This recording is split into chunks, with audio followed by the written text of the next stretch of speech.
Dundee last weekend, and we're looking to complete the double after going down narrowly to Rangers on Wednesday. Here's David McKinney.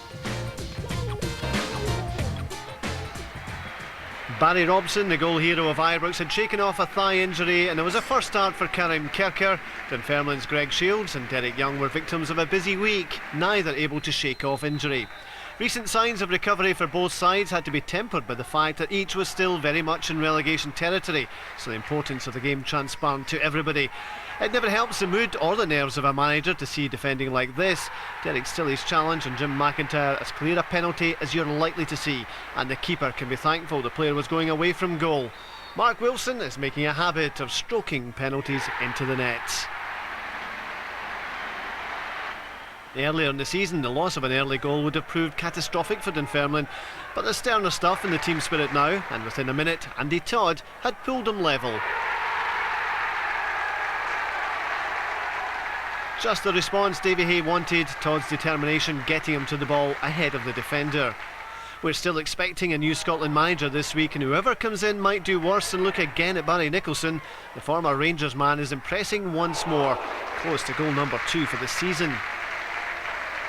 United's play was pretty at times, perhaps too pretty, because the more direct approach of Dunfermline almost paid dividends, with Gary Mason firing both barrels towards Paul Jarvie.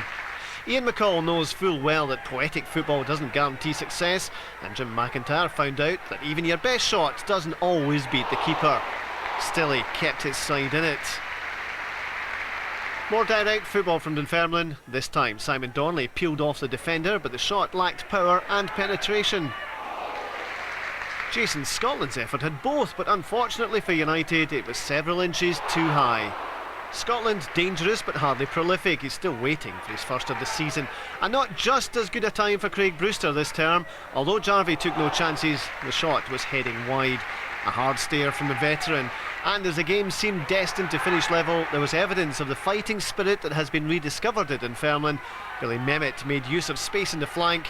Darren Young made better use of the space he was allowed 12 yards from goal, and Dunfermline's perseverance and hard work had earned a Dundee double. A valuable 3 points for the Pars. United require a killer touch. I said before the game we have had to show sort of fighting qualities at this moment in time. They showed that in abundance, and that was maybe the main reason why we got the 3 points. And the league doesn't lie, you know, and I take full responsibility for that. We've got to start climbing, and I know although there's 21, 22 games, whatever there is, you know, time's running out for us to get where we want to go, and you know, we've got to start winning games. Well, Barry, I appreciate you lost against Rangers, but it was quite a good week for you. Yeah, it has been 2 wins away in Dundee. They're not easy places to go, so to get the 6 points, 2 away games, we're pretty pleased. I have to say we were getting a wee bit worried about Dunfermline at the start of the season, but things have turned around quite dramatically. Yeah, we've not turned the corner yet. We're still down in that end of the table where we don't want to be, but we're gradually getting there. We're taking one game as it comes, and hopefully we can just get up at that top end of the table very soon. How did you see United's opening goal from the penalty spot? Any grievances? No, I think it was a penalty. You see here it's bad mix-up from our boys in the defence. We're unhappy with that, but no, I think Derek's caught him. I think it was a penalty. Yeah, not too much doubt about it. The penalty taken and United a goal in front. Now, earlier in the season, as David alluded to in his commentary there, you might have crumbled. Yeah, we did in the past, but last few weeks the manager's got us all working together. We're showing a great deal of resolve, and hopefully that continues. You weren't far away from the equaliser. How did you see it? Yeah, just a shot. I think it was laid off by Simon Donnelly. Just managed to get a strike in it. I don't know if it's getting in. That's actually the goal there. He's gone in, but Derek Stilley kept you in the game. Yeah, he did. Jim McIntyre, I think, here has a good effort. Stilley's been good all season. Another good save. Important to have a number one in form behind you, Barry. Yeah, it is. I think the boys in defence are happy with a good goalie behind them, and Derek's certainly done that for us this season. Let's have a look at Darren Young's goal, which won the match for Dunfermline. Yeah, young Billy Mehmet came on as a sub, done really well on Saturday. A great cross here, and Dan came back into the side on Saturday, and that's a great finish. Yeah, great finish. All 3 points going back across the Forth Road Bridge.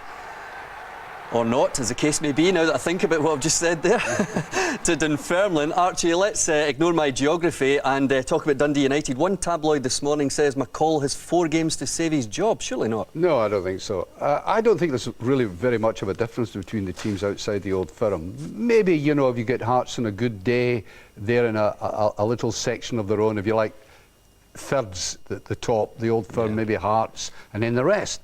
Because I've seen so many games outside the Old Firm today where you never quite knew how the game was going to break out. Yeah. So it could go any way. And it's ridiculous to think of his job at stake already. Guys, for the moment, thank you.